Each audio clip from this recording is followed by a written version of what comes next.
I'm Charles Wilson, Staff Product Cybersecurity Architect at Torque Robotics. This presentation will cover the fuzz testing, perform testing activity. This diagram shows the overall AVCDL training path. If you're taking this training, it's assumed that you've already completed the AVCDL overview training, and additionally, that you've completed the Requirements Taxonomy, Security Requirements, Secure Design Principles, Apply Secure Design, Threat Prioritization, Secure Settings, Secure Coding, Fuzz Testing Overview, Fuzz Testing Established Settings, and Fuzz Testing Create Test trainings. This training will cover the fuzz testing, perform testing activity. Before getting into how we handle the perform testing activity, let's briefly review where it fits in the overall fuzz testing process. Here's the fuzz testing process, which we previously covered in the fuzz testing overview training. Our focus for this training will be on the third activity, that of performing the test.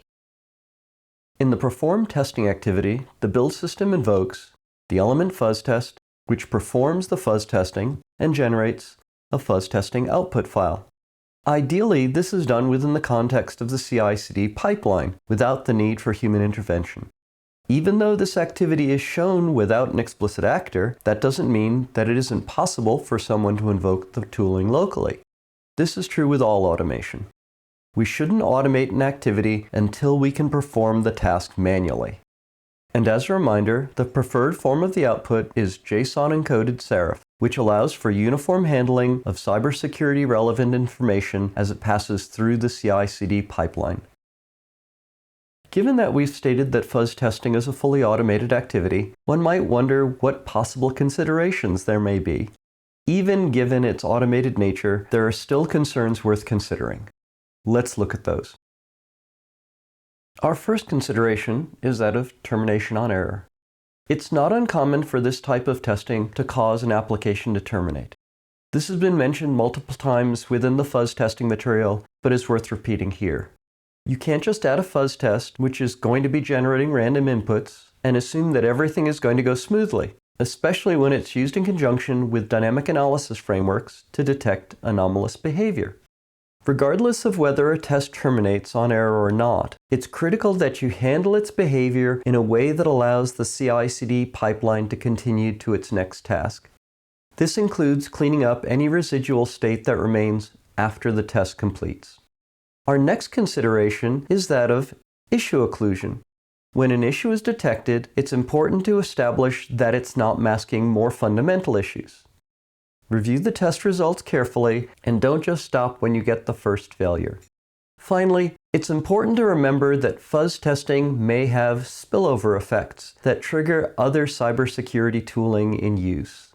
Make sure that within the context of fuzz testing, that other cybersecurity tests that are not explicitly supporting fuzz testing are turned off or otherwise flagged so that they won't be generating false positives related to the element under consideration to which we're applying the fuzz test.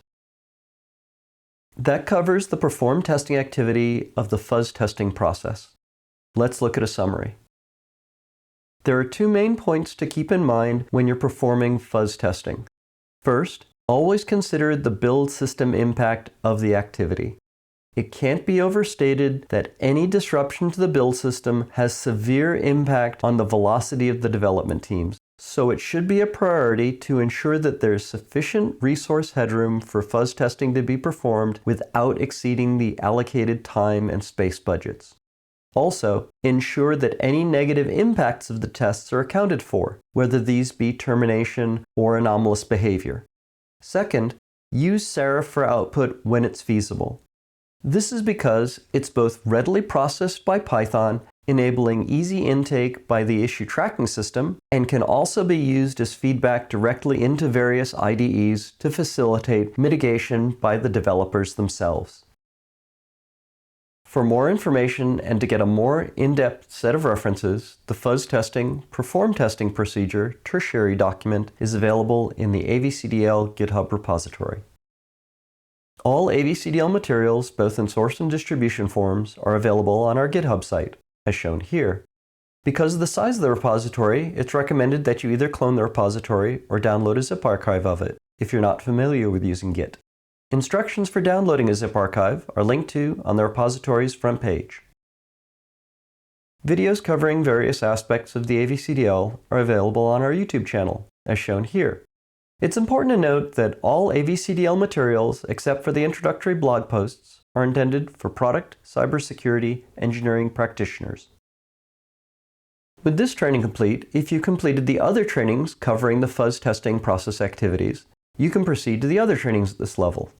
These include static analysis, dynamic analysis, and secure code review. Here are the references to the source material used in the creation of this presentation. They'll also be included in the video description. Additionally, this presentation source material will be provided on the AVCDL GitHub repository.